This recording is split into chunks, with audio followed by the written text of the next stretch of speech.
اللهم صل على سيدنا محمد وعلى آل سيدنا محمد وبارك وسلم۔ نامدار جناب محمد رسول اللہ صلی اللہ علیہ وسلم کی امت میں پیدا کیا۔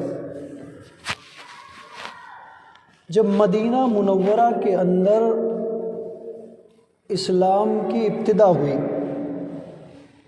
اللہ کے نبی علیہ الصلاۃ والسلام جب مکہ سے مدینہ تشریف لے گئے اور لوگوں نے اسلام لانا قبول کیا، یعنی ایمان میں داخل ہونے لگے۔ ایک صحابی ہیں حضرت عمرو بن عبسہ رضی اللہ تعالیٰ، انہوں نے اللہ کے نبی علیہ الصلاۃ والسلام سے سوال کیا کہ یا رسول اللہ صلی اللہ علیہ وسلم مل اسلام، اللہ کے نبی آپ ہمیں یہ بتائیے کہ اسلام کیا ہے؟ یہ ابتدائی دور ہے۔ آپ صلی اللہ علیہ وسلم نے فرمایا کہ کلمہ توحید کی گواہی دینا، اللہ کی ذات کا اقرار کرنا، نماز پڑھنا، زکوٰۃ دینا، روزہ رکھنا، حج کرنا، یہ ابتدائی اسلام کے یہ ارکان ہیں کہ دیکھو اسلام کی یہ بنیادی ارکان ہیں۔ اگر انسان اسلام میں داخل ہو رہا ہے، ان ارکان کو اگر ادا کرے گا تو وہ اسلام میں داخل ہو گیا۔ اور جب مدینے کے اندر اسلام پوری طریقے سے غالب آ گیا، پھر ایک بار سوال کیا ایک صحابی نے کہ مل اسلام، اسلام کیا ہے؟ تو اللہ کے نبی علیہ الصلاۃ والسلام نے فرمایا اطعم الطعام و اطیب الکلام، کہ دیکھو بھوکے کو کھانا کھلانا اور میٹھا بول بولنا، جب کسی سے بات کرنا تو مٹھاس کے ساتھ میٹھا بولنا۔ فرمایا اللہ کے نبی علیہ الصلاۃ والسلام نے کہ جتنی مٹھاس اس زبان کے اندر ہے، دنیا کے کسی شہد میں اتنی مٹھاس نہیں ہے، اور جتنی کڑواہٹ اس زبان میں ہے، ساتوں سمندر مل جائیں اتنی کڑواہٹ کسی چیز میں نہیں ہے۔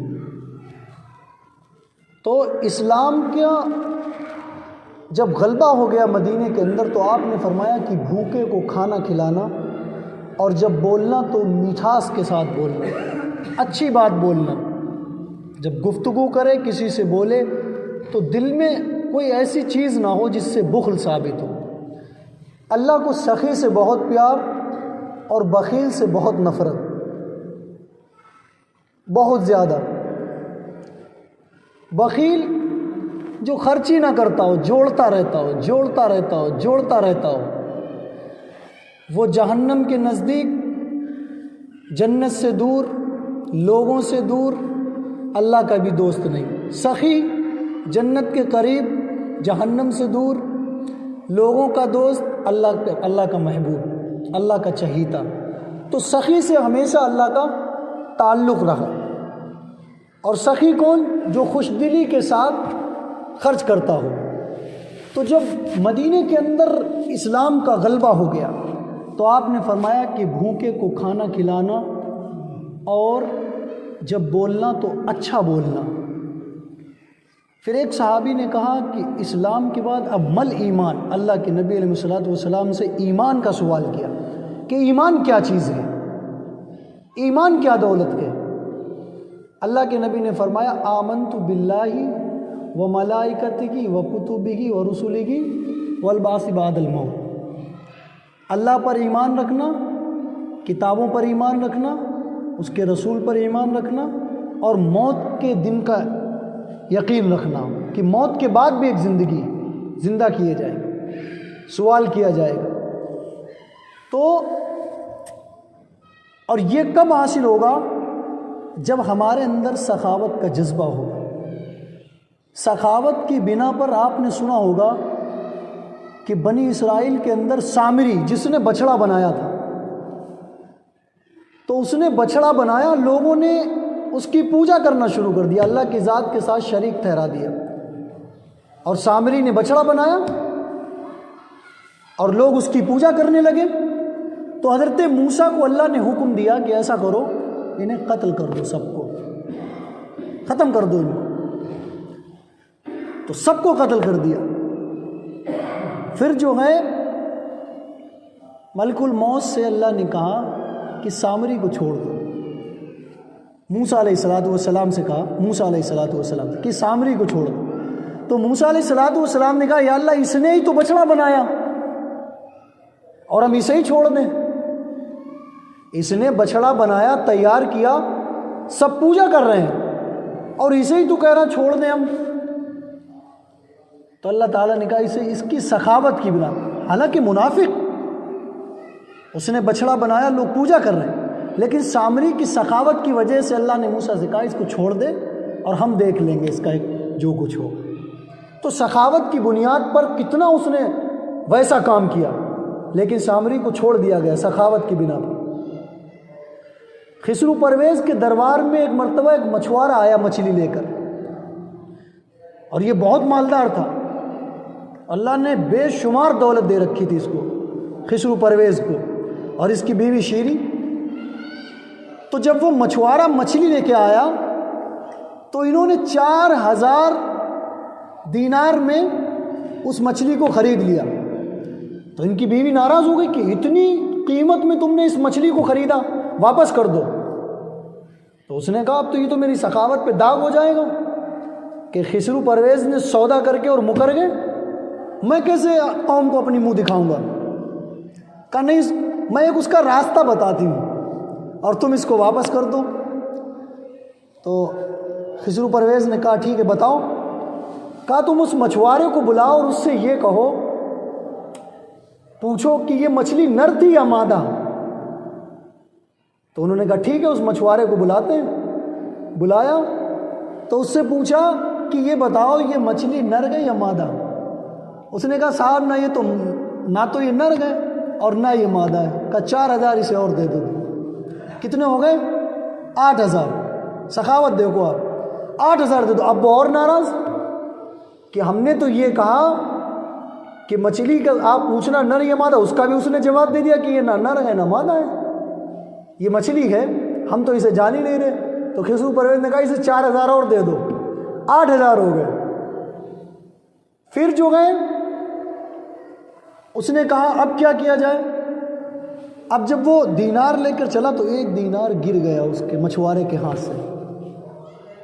تو اس نے کہا، اس نے اٹھا لیا مچھوارے نے۔ تو اس نے پھر کہا خسرو پرویز سے، کہا کہ آپ نے دیکھا، آپ نے اتنی دولت اس کو دے دی کہ یہ 7 پیڑھی بیٹھ کر کھاتا۔ اس وقت کے دینار کی کیا قیمت رہی ہوگی، آپ اندازہ لگائیں کہ دیکھا ایک دینار گر گیا اور اس نے وہ بھی اٹھا لیا۔ پھر یہ ایسا انسان تھا اور آپ نے 8000 اس کو دے دیے۔ تو اسے بلایا کہ تم نے یہ دینار کیوں اٹھا لیا؟ پھر کوئی راستہ بنے شاید کہ جس سے رقم واپس ہو جائے اور مچھلی بھی واپس کر دی جائے۔ تو اس سے پوچھا یہ کیوں اٹھا لیا؟ تو اس مچھوارے نے جواب دیا کہ صاحب اس میں آپ کے نام کی مہر لگی تھی اور یہ گر گیا، یہ پیروں تلے اگر کسی کے آ جاتا تو اس میں آپ کی ناانصافی ہوتی اور آپ کا نام جو ہے وہ پیروں کے نیچے آ جاتا، اس لیے میں نے اسے اٹھا لیا۔ اس نے کہا اسے 4000 اور دے دو، 12000 اس کو دے دیے۔ یہ سخاوت ہے۔ تو اللہ کو سخی سے بہت پیار ہے۔ کس سے؟ سخی سے۔ اور بخل سے بہت زیادہ، بخل رکھنے والا، دولت جمع کرنے والا کبھی اللہ کا ساتھی نہیں ہو سکتا، کبھی نہیں ہو سکتا۔ اس لیے قرآن کہہ رہا ہے کہ لقد کان لکم فی رسول اللہ اسوۃ حسنہ، کہ اگر تم کامیابی چاہتے ہو، اگر تم زندگی کو کامیاب کرنا چاہتے ہو، کامیاب بنانا چاہتے ہو، تو میرے نبی کی غلامی کرنا پڑے گی۔ میرے نبی کی غلامی کیے بنا کامیاب نہیں ہو سکتے آپ۔ دنیا کی ساری کام کر لیں آپ، اگر آپ نے نبی کا طریقہ اختیار نہیں کیا، آپ کسی صحیح راستے کو نہیں پا سکتے، کبھی نہیں پا سکتے۔ تو اس لیے سخاوت کا جو ہے معاملہ وہ اللہ سے ڈائریکٹ، سخی سے اللہ کو بہت محبت ہے۔ ایک مرتبہ بنی اسرائیل کے ایک شخص نے ایک شیطان سے پوچھا، اس سے سوال کیا کہ تمہارا دوست کون ہے جسے تم سب سے زیادہ چاہتے ہو؟ تو اس نے کہا ایک تو شراب پینے والا، اور ایک غصے پر قابو نہ کرنے والا، اور ایک بخیل، ان سے مجھے بہت محبت ہے۔ تو اس نے پوچھا کیوں؟ کہا ان کی دنیا بھی بیکار اور آخرت بھی بیکار، یہ غصے پر قابو نہیں کرتے ہیں تو مجھے پسند نہیں ہے، اور یہ بخیل گئے اس لیے بھی پسند گئے، اور شراب پینے۔ تو اس نے کہا اگر تینوں کسی کے اندر یہ عیب ہو تو کیا؟ کہا تو ہم اس کے مرید وہ ہمارا پیر۔ کیا وہ کیا گئے؟ اب جب تینوں عادتیں اس کے اندر ہوں گی تو رہی کیا گیا؟ وہ سب سے زیادہ ہمارا، وہ ہم سے بھی بڑا شیطان ہو گیا۔ کیا؟ ہم سے بھی بڑا شیطان ہو گیا۔ تو اس لیے قرآن پاک میں اللہ نے ارشاد فرمایا وَلَوْ تَرَىٰ إِذْ يَتَوَفَّى الَّذِينَ كَفَرُوا الْمَلَائِكَةُ يَضْرِبُونَ وُجُوهَهُمْ، کہ اگر تم موت کی دو کیفیت ہوتی ہے، قرآن کہہ رہا ہے کہ بعض نافرمانوں کی موت اگر تم ان کی موت کو دیکھ سکتے، اگر تمہاری آنکھوں کو اللہ نے اس طرح بنایا ہوتا اور یہ ذریعہ دیا ہوتا، یا کائنات بنانے والے نے یہ نظام بنایا ہوتا کہ تم کسی کی موت کو دیکھ سکتے، تو بعض نافرمانوں کی موت کیسے ہوتی ہے کہ ان کے جسموں سے ان کی روح کٹ کٹ کے نکلتی ہے۔ بلکہ ابن ماجہ کی حدیث میں آیا کہ 4 فرشتے ملک الموت کے ساتھ آتے ہیں، اور 2 فرشتے اس کے منہ پر مارتے ہیں، اور 2 فرشتے اس کی کمر پر مارتے ہیں، اس کی مار لگاتے ہیں، کوڑتے ہیں اسے۔ فرمایا کہ نافرمان کی جب روح نکالتا ہے ملک الموت تو اس کے جسم سے روح جو ہے وہ پھنس پھنس کے نکلتی ہے، اور فرمایا کہ جب وہ روح نکال لیتے ہیں تو قرآن کہہ رہا جب وہ اوپر لے جاتے ہیں، اللہ کے دربار میں لے جانے کے لیے لے جاتے ہیں، تو فرشتے جب روح لے جاتے ہیں تو جو اوپر فرشتے کھڑے ہوئے ہیں وہ ان کو روک لیتے ہیں، اور ان کو روک کے پوچھتے ہیں کہ یہ کس کی روح ہے؟ وہ کہتے ہیں فلاں کی روح ہے۔ اچھا وہ نافرمان اس کی یہ روح ہے؟ کہتے ہیں اس کو لے جاؤ، لا تفتح لہم ابواب السماء، اس کے لیے آسمان کے دروازے نہیں کھلیں گے۔ وما ادراک ما سجین، قرآن کہہ رہا ہے ان کو ڈال دو، پھینک دو ان کو جو ہے جہنم کے اس طبقے کے اندر پھینک دو، اس وادی کے اندر پھینک دو جس کے اندر وہ قیامت تک انتظار کرتے رہیں گے۔ لا تفتح لہم ابواب السماء، قرآن کہہ رہا ہے ان کے لیے دروازے آسمان کے بند کر دیے جاتے ہیں، کیونکہ انہوں نے اپنے رب کی نافرمانی کی۔ اور فرمایا کہ جب کسی نیک انسان کی سخی کی موت ہوتی ہے تو حدیث پاک میں آتا ہے کہ فرشتے آتے ہیں اور اس کو دباتے ہیں کہ اس کو تکلیف نہ ہو جائے۔ قرآن کہہ رہا ہے ان الذین آمنوا قالوا ربنا اللہ ثم استقاموا تتنزل علیہم الملائکۃ الا تخافوا ولا تحزنوا وابشروا بالجنۃ التي کنتم توعدون نحن اولیاؤکم فی الحیاۃ الدنیا وفی الآخرہ۔ فرمایا کہ آؤ تم دنیا کے اندر نیک کام کر کے آئے ہو، تم سخاوت کا ایک پیمانہ لے کر آئے ہو، اس کے استقبال میں فرشتے کھڑے ہوتے ہیں، اور اس کی روح جب پہنچتی ہے تو اس کا استقبال کیا جاتا ہے، اور اللہ کہتا ہے آؤ آج تمہیں پچھلوں سے بھی ملایا جائے گا، تمہارے جو اگلے ہیں ان سے بھی ملایا جائے گا، اور تمہیں جو وہ جگہ دکھائی جائے گی جہاں لوگ ہمیشہ رہتے ہیں، تم کبھی غمزدہ نہیں ہوگے، کوئی پریشانی نہیں آئے گی، اور تمہیں ہم جنت کے عظیم بالا خانوں میں جگہ دیں گے۔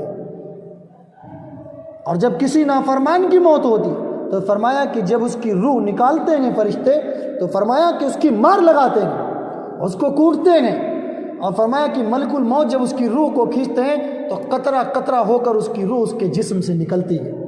یہ بخیل کی علامت ہے، بخل رکھنے والے، کینہ رکھنے والے، حسد رکھنے والے۔ اس لیے سخی سے اللہ کو بہت زیادہ پیار ہے، اور بخیل آدمی کبھی اللہ کا ساتھی نہیں ہو سکتا، کبھی نہیں ہو سکتا۔ اس لیے قرآن میں اللہ نے فرمایا کہ لا تفتح لہم ابواب السماء، یہ اسی لیے فرمایا کہ قرآن کا انکار کرنے والا تو منکر ہو جائے گا، اور نافرمان کی روح جب جائے گی تو آسمان کے دروازے کھلے گی نہیں۔ یہ فلاں کی روح ہے جو خبیث تھا، جس کا جسم خبیث اس کی روح بھی خبیث. قرآن کا منع کر رہا ہے. اللہ کہہ رہا ہے اس کے لیے دروازے نہیں کھولے جائیں گے، نہ دروازے کھلیں گے. اس کی روح کو ڈال دو زمین میں، پھینک دو اس وادی کے اندر. وما ادراک ما سجین، جس کی قرآن مثال دے رہا ہے، میرے رب نے وعدہ کیا گیا جس کو انہوں نے دنیا کے اندر جھٹلایا، اس وادی کے اندر ان کی روح کو ڈالو. اور جو لوگ نیک اعمال اور سخی رہے، ان الذین قالوا ربنا اللہ، اللہ کہہ رہا ہے لاؤ ان کے دربار میں، انہیں پیش کرو میرے سامنے. فرشتے استقبال کے لیے لگے ہوئے گئے اور کہہ رہے آؤ تمہیں اگلوں سے بھی ملایا جائے گا، پچھلوں سے بھی ملایا جائے گا، کبھی غمزدہ نہیں ہوگے، تمہارا استقبال کیا جائے گا، جس چیز کو مانگو گے وہ ملے گی، اور جنت کے عظیم بالا خانوں کے اندر تمہارا محل اور تمہارا گھر بنایا جائے گا.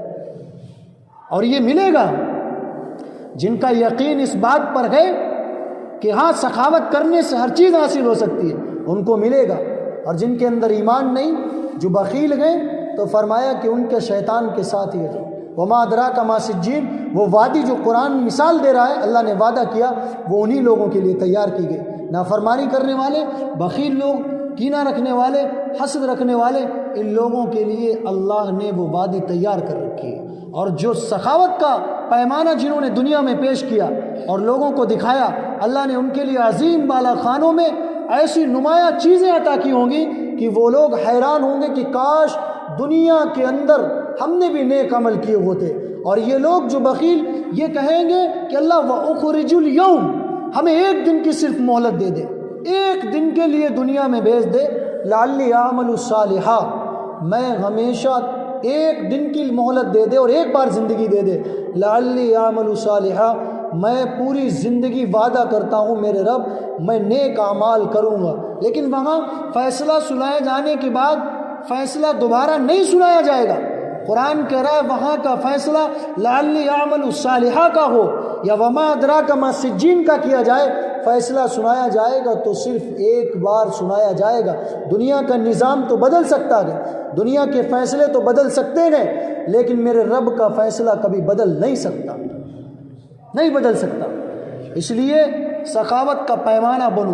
اللہ کے نبی علیہ الصلاۃ والسلام نے جو صحابہ کو ایک نمایاں ایک پیمانہ اور ایک پیغام دیا، وہ اسی لیے دیا کہ امت کے لوگ اس بات سے ایک راستہ اپنائیں اور اپنے اندر ایک تڑپ پیدا کریں. امام زین العابدین کا جب انتقال ہوا مدینے کے اندر، انتقال ہونے کے بعد جب ان کو نہلایا گیا، نہلانے کے ٹائم پر لوگوں نے دیکھا کہ ان کے دونوں کندھوں پر بوری اٹھانے کے نشانات بنے ہوئے، بوری اٹھانے کے. تو بعد میں پتہ چلا ان کے انتقال کے بعد کہ 100 گھروں کا خرچہ امام زین العابدین چلاتے تھے مدینے کے، 100 گھروں کا خرچہ، اور خود سامان بوریے میں بھر کر لوگوں کے گھروں پر پہنچایا کرتے تھے. اور یہ راز کب کھلا؟ انتقال ہونے کے بعد یہ راز کھلا. یہ سخاوت تھی. عثمان غنی کا نام اللہ کے نبی علیہ الصلوۃ والسلام نے غنی کیوں رکھا؟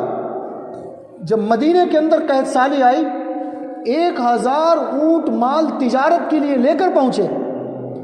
وہاں کے تاجروں سے سودا ہوا، انہوں نے کہا لگاؤ قیمت اپنے سامان کی، کہا لگاؤ.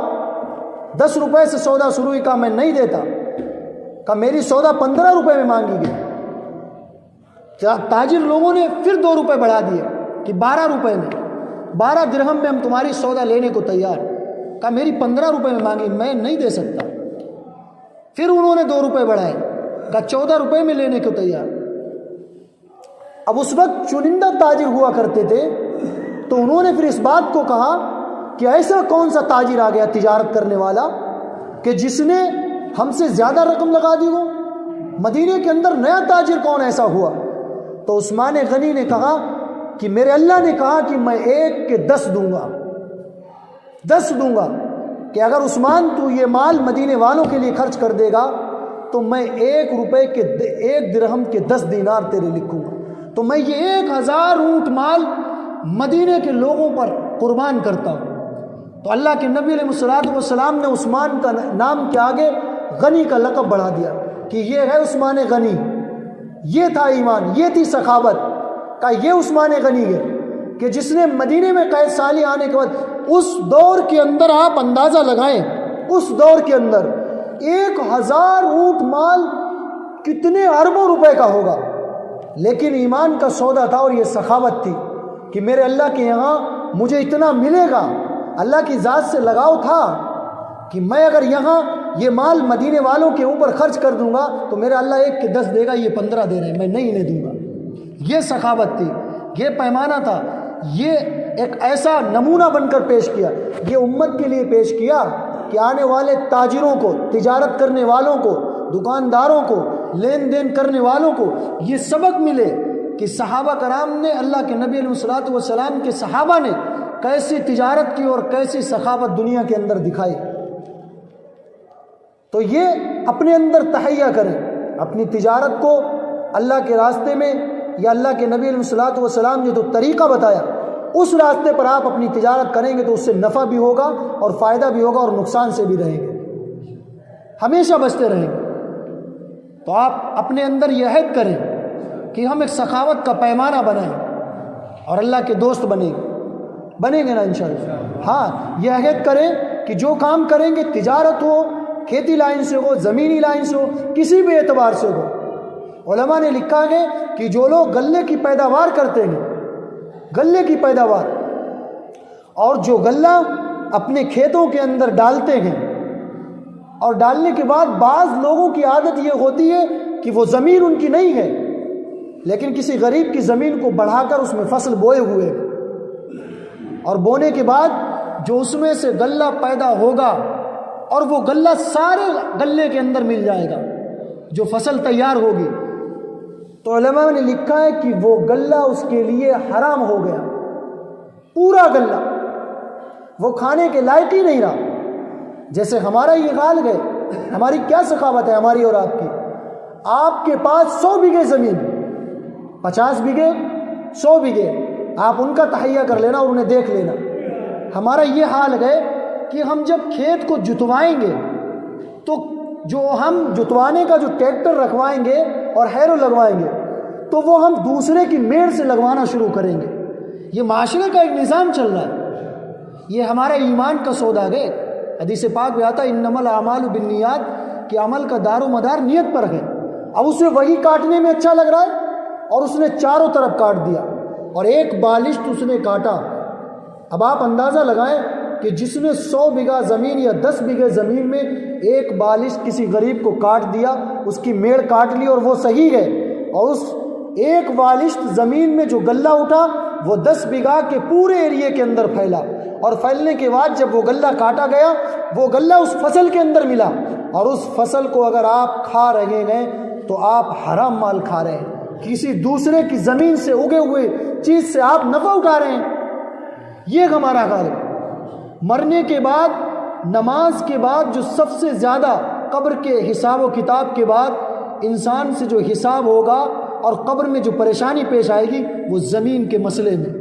جنہوں نے کسی کی زمینیں دبائیں، اللہ کے نبی علیہ الصلوۃ والسلام نے فرمایا کہ جب اس کو دفن کر دیا جاتا ہے تو اس اللہ قبر کی جو دوری ہوتی ہے، جو کھودی جاتی ہے، اس کی دوری کو ملا دیتا ہے، اس کی پسلیوں کو یوں رگڑ دیا جاتا ہے، یوں کہ اس نے دنیا کے اندر لوگوں کی زمینوں سے نفع اٹھایا اور لوگوں کی زمینیں ہڑپ کرتا رہا۔ اور گنہگار کون ہوگا؟ آپ یہاں زمین پر قبضہ کر لیں گے، آپ کتنے بھی سخی بن جائیں، سخاوت کا پیمانہ پیش کریں، لیکن لوگ تو اس بات کو جان رہے ہیں نا، سمجھ رہے ہیں۔ آپ نے یہاں زمین لے لی کسی کی بے ایمانی سے، یا اس میں غلہ اگایا یا قبضہ کر لیا یا خریدی نہیں، اور کسی اپنی طاقت کی بنیاد پر یا پیسے کی بنیاد پر اس زمین کو آپ نے اپنے قبضے میں لے لیا، اور لینے کے بعد آپ اگر دنیا سے چلے گئے اور اولاد آپ کی اس سے نفع اٹھا رہی ہے تو اولاد گنہگار نہیں، گنہگار آپ ہیں۔ والدین گنہگار ہوں گے۔ آپ نے اپنی دنیا بھی بیکار کر لی اور آخرت بھی بیکار کر لی، سب بیکار کر لیا۔ آپ نے چند روپیوں کے لیے کسی کی زمین کو ہڑپ لیا، اور آپ تو مر کر چلے گئے اور آپ کی اولاد اس پر قبضہ کر رہی ہے، اور آپ اس کے گنہگار ہوں گے اور قیامت تک اس کی آپ کو سزا ملے گی۔ اور آپ جب زمین دبا لیں گے اور مرنے دنیا سے جائیں گے تو فرمایا کہ جب دفن کر دیا جاتا ہے زمین ہڑپ کرنے والے کو قبر کے اندر، تو پھر اس کی پسلیوں کو اللہ مٹی کی طرح ملا دیتا ہے، یوں رگڑ دیتا ہے. قبر کی جو کشادگی ہوتی گئی اللہ اس کو نزدیک لا کر کہتا اور دبا اسے، اور دبا اور دبا اور دبا، اور اس حد تک دبا کہ اس کی ہڈی ریزہ ریزہ ہو جائے اور اس کا ماس بالکل دکھائی نہ دے، یہ مٹی مٹی ہو جائے. یہ زمین کے معاملات. تو آپ بے ایمانی سے نہ کسی زمین میں غلہ کریں. غلہ کرنے پر جب یہ اعلان ہوا، یہ تنبیہ آئی کہ سارا اناج سارا غلہ اس فصل کا آپ کے لیے حرام ہو گیا. اگر آپ نے کسی کی فصل کو جوتا، کسی کے کھیت کو جوتا، ساری سخاوت آپ کی ختم، نمازیں ختم، آپ کے سجدے کرنا، تلاوت کرنا سارا بیکار گئے. کیوں بیکار گئے؟ کیوں آپ اس غریب کو ستا رہے طاقت کی بنیاد پر، پیسے کی بنیاد پر، یا کسی کو زبردستی زمین لکھوا لی کسی بھی طریقے سے. اب آپ کی عبادتیں قبول نہیں ہوں گی، اور اس اناج سے جو آپ کی اولاد کھائے گی وہ بھی حرام کمائی سے پرورش کرے گی، اور ذمہ دار ہوں گے تو صرف آپ ہوں گے. سخاوت کا پیمانہ اللہ کے نبی علیہ الصلوۃ والسلام نے جو پیش کیا، اس سخاوت کے پیمانے پر رہ کر اگر آپ کچھ کریں گے تو آپ کامیابی کی منزل کو پائیں گے، ورنہ آپ دنیا میں راستہ نہیں پا سکتے، کبھی نہیں پا سکتے. اور یہ اسلام کے بنیادی ارکانوں میں سے یہ چیز ہے. آپ یہ نہ سوچیں کہ اسلام کے اندر یہ صرف اتنی کی چیزیں ہیں، نماز پڑھنا، حج کرنا، زکوٰۃ دینا، روزہ رکھنا اور مدد کرنا. نہیں، یہ اسلام کا ایک ارکان گئے کہ اس کے اندر داخل ہونے کے بعد زندگی کو کس طریقے سے آپ نے اس میں ڈھالنا ہے. قرآن کیا کہہ رہا ہے، اللہ کے نبی علیہ الصلوۃ والسلام کی سیرت کیا کہہ رہی ہے. اگر اس پیمانے کے اندر آپ نے اپنے آپ کو ڈھالا گئے تو آپ قرآن کے ماننے والے، قرآن کی بات کو ماننے والے، آپ صلی اللہ علیہ وسلم کی سیرت کو ماننے والے. اور اگر آپ نے اس بنا پر کہ صرف دکھاوے کی بنا پر، یعنی اسلام میں داخل ہیں لیکن ایمان کمزور گئے کہ ہم اسلام کے کام تو کر رہے ہیں، حج کرنے جا رہے ہیں، زکوٰۃ دے رہے ہیں، روزہ رکھ رہے ہیں، نماز پڑھ رہے ہیں، سارے کام کر رہے ہیں، یعنی کہ ہمیں یہ وراثت میں ملا، اپنے آباء و اجداد کو دیکھتے ہوئے آئے، تو اس نظام کے اندر ہم داخل ہو گئے کہ ہمارے آباء و اجداد مسلمان تھے، وہ یہ کام کیا کرتے تھے اور ہم اس کام میں داخل ہو گئے. لیکن قرآن کیا کہہ رہا ہے، اللہ کے نبی علیہ الصلوۃ والسلام کی سیرت کیا کہہ رہی ہے، حدیث ہم سے کیا کہہ رہی ہے، یہ بھی اللہ کی کتابیں ہیں، یہ ہم سے کہنا کیا چاہتی ہیں، کون سا راستہ ہے. جب اسلام میں داخل ہو گئے تو ہمارا ایمان یہ ہونا چاہیے کہ اسلام کے جو ارکان ہیں، اس کے علاوہ جس کے اندر ہم ڈھلے ہوئے گئے، ہم مسلمان کہلاتے ہیں، تو ہم ان ارکان کو بھی ادا کریں گے تو ہم ایمان والے ہوں گے، ورنہ ہمارا ایمان مکمل نہیں. ہم اسلام میں تو داخل ہیں، مسلمان گئے، لیکن ہمارا ایمان مکمل نہیں ہے، نہیں، ہمارا ایمان مکمل گئے. جب تک دل کے اندر کھوٹ رہے ایمان، اس وقت تک ہمارا مکمل نہیں ہے. حسد رہے مکمل نہیں، کینہ رہے مکمل نہیں. سخاوت کا پیمانہ اس وقت کہا جا سکتا ہے کہ جب قرآن اور حدیث کی بات آپ کے دل میں پہنچے، آپ تک پہنچے، تو آپ اس کو تہہ دل سے قبول کریں اور اس کو اختیار کریں، اور کوشش یہ کریں کہ ہاں ہم اسلام میں داخل ہیں، ہمارا ایمان یہ کہتا ہے کہ ہم ان باتوں کو بھی مانیں گے تو قرآن کے ماننے والے ہوں گے. اللہ تعالیٰ ہمیں تمام باتوں پر قرآن اور حدیث کی بتائی ہوئی عمل کرنے کی توفیق عطا فرمائے. وآخر دعوانا الحمد